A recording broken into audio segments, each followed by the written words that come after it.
Today I'll be showing you how to replace a hard drive in a laptop with an SSD and how to install Windows 10 on an old laptop. Flip over the laptop with the bottom side facing towards you. Next, take a Phillips head screwdriver and unscrew the backplate.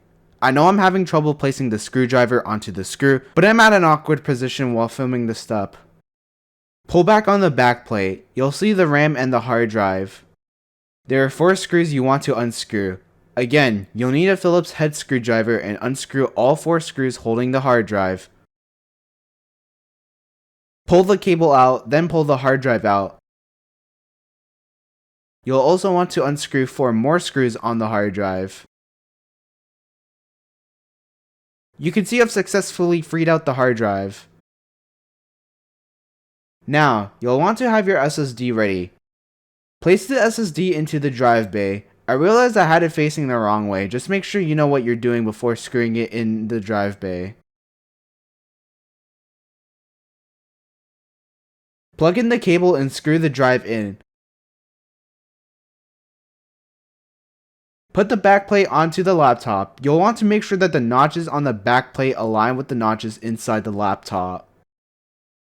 Then turn on the laptop. I'm aware that it's really dirty, but there will be a restoration video on this laptop soon.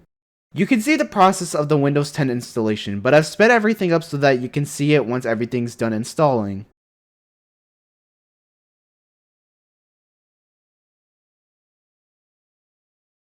I've opened up Task Manager to see how much space it was taking on the SSD. The previous hard drive installed had 100% of use without having any apps running in the background. You can see that the SSD is taking about 20% of the space, and yes, I am aware that CPU usages are high, but that's because this is a 7-year-old laptop. Actually, I think it's going to be an 8-year-old laptop like later, but it definitely is an old laptop that definitely needed some upgrades.